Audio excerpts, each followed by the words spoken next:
You throw a spear with your whole arm, your shoulder, your back, your legs, all of it. Now imagine doing that 100 times a day and still going hungry. For most of human history, hunting was close, loud, and dangerous. Then something changed. Your ancestors figured out how to store the power of their whole body inside a bent piece of wood and release it in an instant from 100 feet away.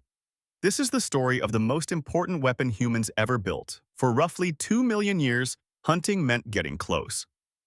Early humans used sharpened sticks, then stone-tipped spears, then spear throwers, a lever called an atlatl that added extra force to a throw. Each step brought a little more distance, a little more safety. But you still had to get within throwing range of an animal that could gore you, trample you, or simply outrun you. Every hunt was a gamble with your own body on the line.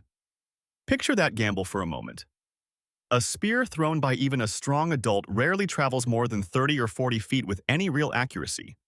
Close that distance, and the hunter becomes prey too. A charging animal can break ribs, shatter a leg, or end a life in seconds. Ethnographic accounts of hunter-gatherer groups who still used close-range weapons into modern times describe exactly this kind of injury as routine, not rare. Your body was the only weapon system you had, and it was fragile. Something had to change. So how do you turn a stick and a vine into a machine that stores energy? The answer starts with tension. Bend a flexible branch, tie a cord between its two ends, and the wood wants to snap back straight. Pull the cord back, and you are loading that force into the wood itself. Let go, and the branch releases all of it at once, transferring it into a thin, straight projectile. It sounds simple. It was not. Think about everything that has to go right. The wood has to bend without cracking, which means the maker needs to know which species holds tension and which one snaps. The cord has to hold under repeated strain without stretching loose or fraying apart. And the arrow itself has to be straight enough, light enough, and balanced enough to fly true instead of tumbling sideways after a few feet. None of that is obvious. None of it can be discovered by accident in a single afternoon. Whoever solved it first was running experiments across seasons, maybe years, failing quietly most of the time. The archaeological evidence for this leap is remarkably precise. At Sabudu Cave in South Africa, researcher Marlies Lombard analyzed tiny stone points and found microscopic fracture patterns that only happen when a point strikes something at high velocity, the kind of impact you get from an arrow, not a spear. Her research, published with colleague Miriam Heidel, pushed the likely origin of bow hunting back to around 64,000 years ago. That is not a typo. 64,000 years. Chemical residue on some of those points told an even stranger story. Traces of poison, likely plant-based, were found on stone tips too small and light to kill an animal through force alone. Small arrowheads plus poison equals a weapon designed for a completely different kind of hunting. Not brute strength, precision, patience, and chemistry. Further north at Blombos Cave, also in South Africa, archaeologist Christopher Henshelwood and his team uncovered evidence of ochre processing and complex toolmaking dating back over 70,000 years. It is not direct proof of bows, but it shows something important.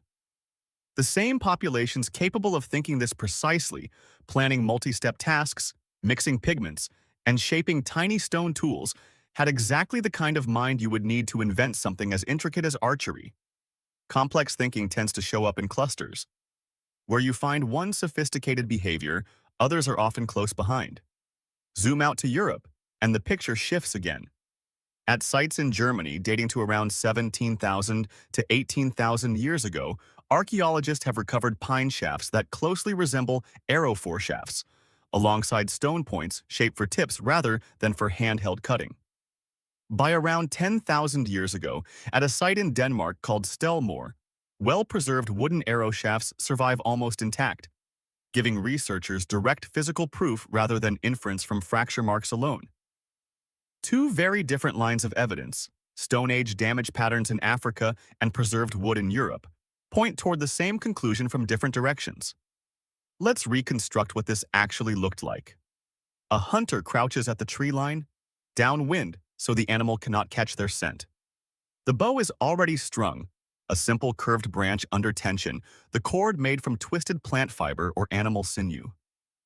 An arrow rests against the bowstring, its tip coated in something bitter and dark. The hunter draws the string back to their cheek. Their arm trembles slightly from the strain. They wait, breathing slow, watching an antelope lower its head to graze. Then release. The arrow crosses 50 feet in under a second. No noise from a thrown weapon landing badly. No chase across open ground. Just a small wound, a poison working through the bloodstream, and a hunter who never had to come within arm's reach of danger. Here is the counterintuitive twist. You might assume the bow spread because it was obviously superior, and everyone adopted it right away. That is not what happened. Bow and arrow technology appears, disappears, and reappears at different sites across tens of thousands of years. Some groups had it and abandoned it. Others never developed it at all, despite living in similar environments. Researcher Marlise Lombard's work suggests it was not a single invention that swept the world. It was invented, lost, and reinvented multiple times depending on climate, prey animals, and available materials. Technology, it turns out, is not just about having a good idea. It is about whether that idea keeps getting passed down. Why would a group abandon something so useful? Think about what a bow actually costs. Good bow wood is not available everywhere. Sinew or plant fiber strong enough for a bowstring takes real effort to prepare. And the skill itself has to be taught, hunter to child, generation after generation, or it simply vanishes when the last person who knew how to make one dies. A spear, by contrast, is almost impossible to forget how to make. Sharpen a stick, and you are done. The bow was powerful, but it was also fragile in a different way. It lived inside human memory and teaching, not just inside the wood itself. There is a deeper cost hidden inside that convenience, too. A bow takes far more skill to make than a spear. You need the right wood, seasoned and shaped without cracking. You need cordage strong enough to survive thousands of draws. You need arrows that fly straight, which means understanding balance and fletching. Small feathers attached to the shaft to stabilize its flight in the air. Archaeologist John Shea has argued that this complexity is itself a clue. Making a working bow required planning that stretched across days or weeks, not minutes. That is a very different kind of brain than the one that just chases and stabs, and once the bow existed, it quietly rewrote how humans related to danger itself. A spear hunter needed raw courage, the willingness to close a gap with an animal that could kill you. A bow hunter needed something closer to a chess player's mindset. Read the wind, judge the distance, wait for the animal to turn broadside, control your breathing so the shot does not go wide.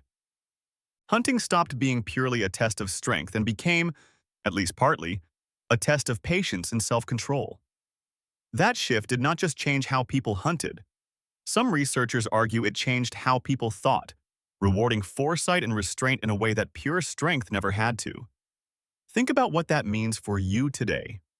Every time you choose a slower, more deliberate solution over a fast, forceful one, you are running the same mental software your ancestors ran when they traded the spear for the bow. Patience over power, precision over brute force, planning something today so it pays off tomorrow. That instinct did not come from nowhere. It was built, arrow by arrow, tens of thousands of years ago, by people who realized that the smartest hunters were not always the strongest ones. You still carry that trait sometimes, even without knowing it. Whenever you choose to wait for a better moment instead of forcing an outcome right now, you are using the same logic your ancestors discovered on the savannah and in the caves of South Africa.